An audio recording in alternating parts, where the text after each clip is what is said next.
Hello everybody! Today we're going to bring up my top 10 tips to Halo Wars 2 players. Some of these tips may be more helpful than others, but regardless, this video will help you remember proven to work strategies, and whether you're a beginner or advanced player, doesn't matter. This video will surely sharpen your skills and knowledge in the battlefield and get you going on your way up through the ranks. Now, there is no exact way to win any match, but I think we can all agree with focused effort on small things that later can have a huge impact on the game.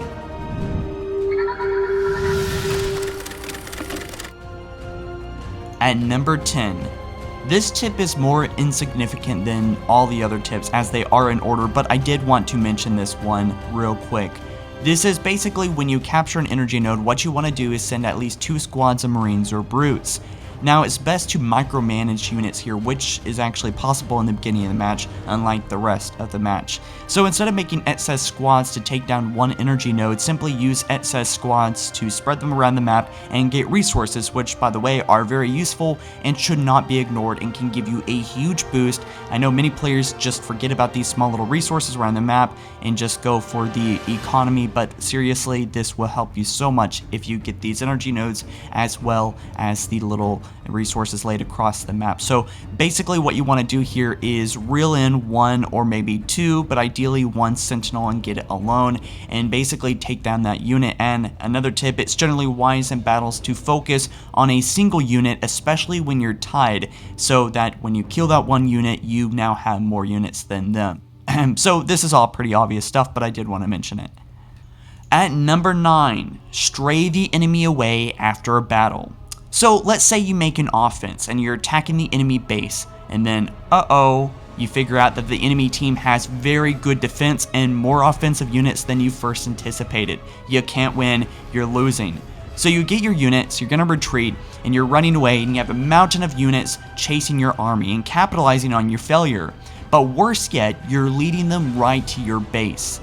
Sometimes you just have to accept you fucked up and say goodbye to your beloved army. Now, instead of fleeing to a base that might be defenseless as well, to save just a couple units of your army of what's left, instead get your army when you realize that you've lost and you realize that the enemy team will chase you down.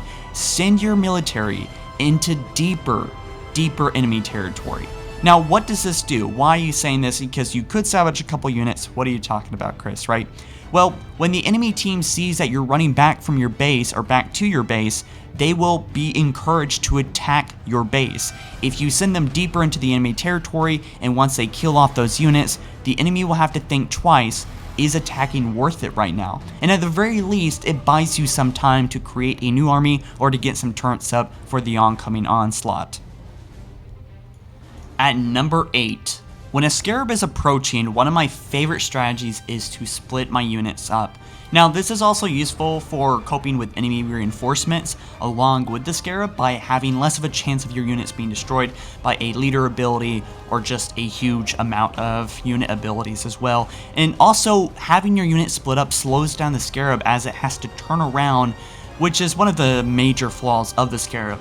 And scarabs are somewhat less terrifying in Halo Wars 2 than they were in Halo Wars 1, but they are still very powerful, in some ways more powerful, especially at destroying bases.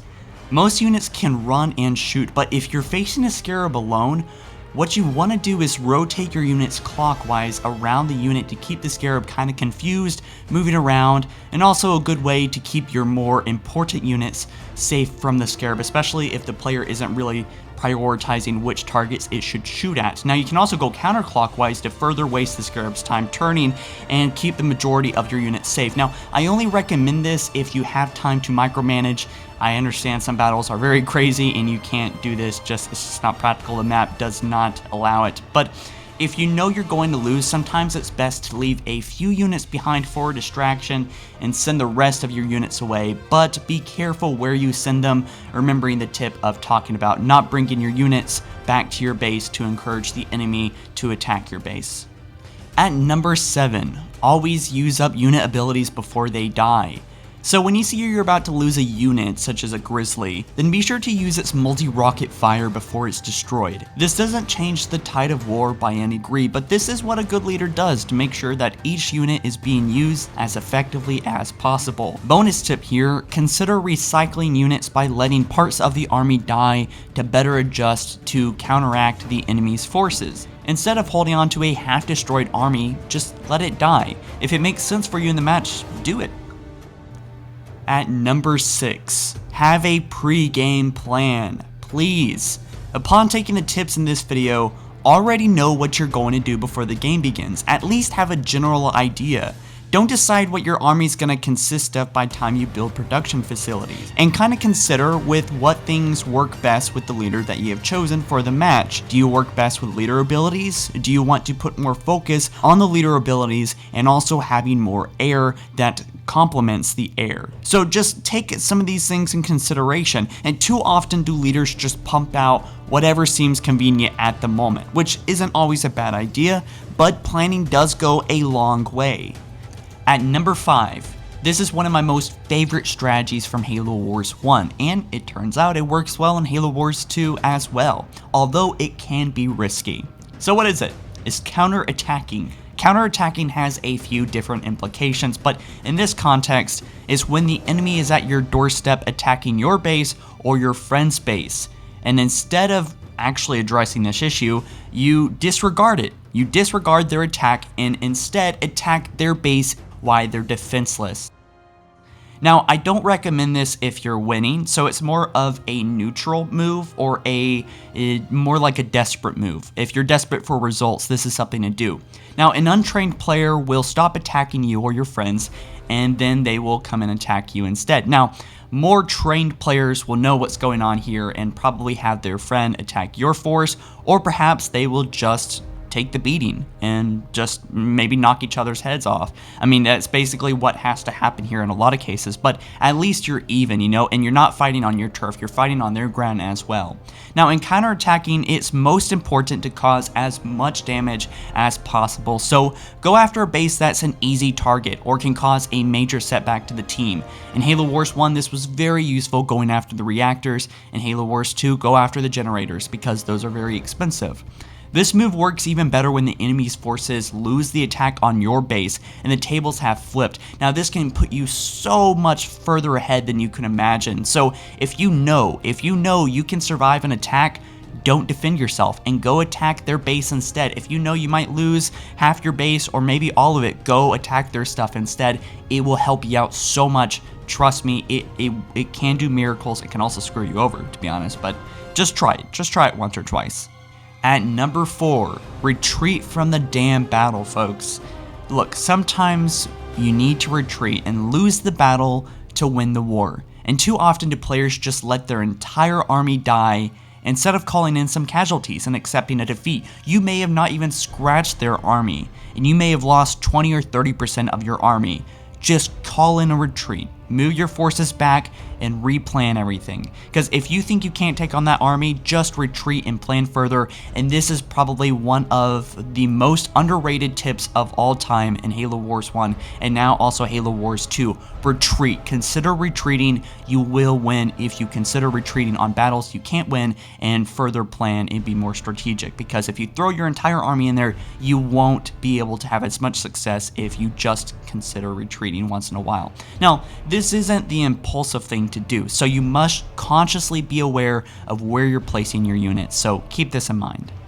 At number 3, place a smart rally point. If you didn't already know, you hold up the D-pad to place a rally point, which will make all your new produced units go to that flag.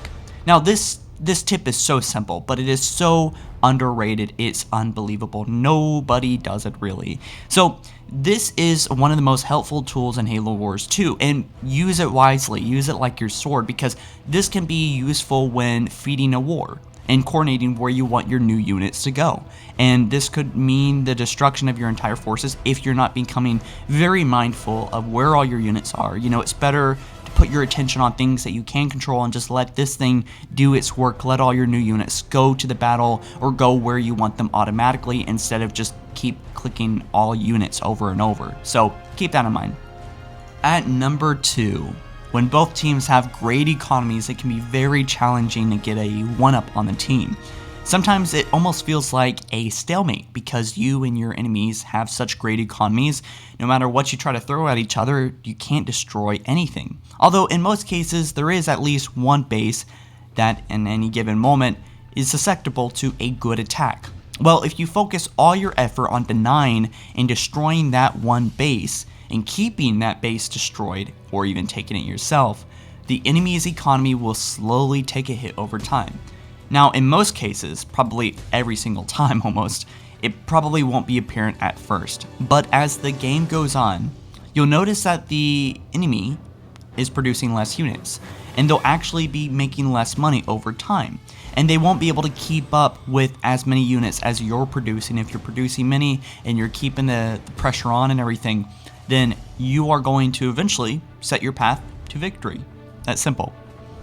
Now at number 1. The number 1 tip I suggest all of you to practice is the practice of keep producing units and keep the focus on them.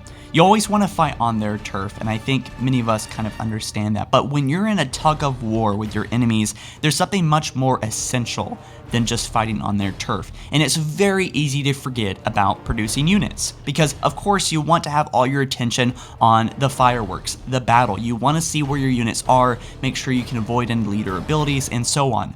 But way too many times do we let all of our attention go into the battle, where most of the battle is going to happen by itself in a lot of cases. However, if we let our army dwindle during these battles without any reinforcements, and usually this can lead to our destruction ultimately by the end. So what do? When you're in your next battle, be sure to feed the fire by producing new units and setting a rally point right near the battle, if not right in the battle. Also, it's always a good idea to have a backup plan too, so if you can't feed a fire as much as you would like and as much as the battle demands of you, well, take a few steps back, set up some artillery, set up some ambushes, and recover, and then start pushing back. Again, all of these tips sort of sum up into one big strategy that is my strategy. Of course, there's a lot of different strategies on how to play Halo Wars 2, although this is how I've been successful in Halo Wars 1 and Halo Wars 2 so far. So, guys, let me know what you think about this in the comment section below. Do you have any strategies or tips for us Halo Wars 2 fans and players? Let us know down in the comment section below. Maybe I could make another video, maybe, in the future, about top 10 more tips from Halo Wars 2. But anyways, guys, thank you so much for watching. Like this video up if you ended up enjoying, and don't forget to subscribe. I'll see you in the next one. Peace.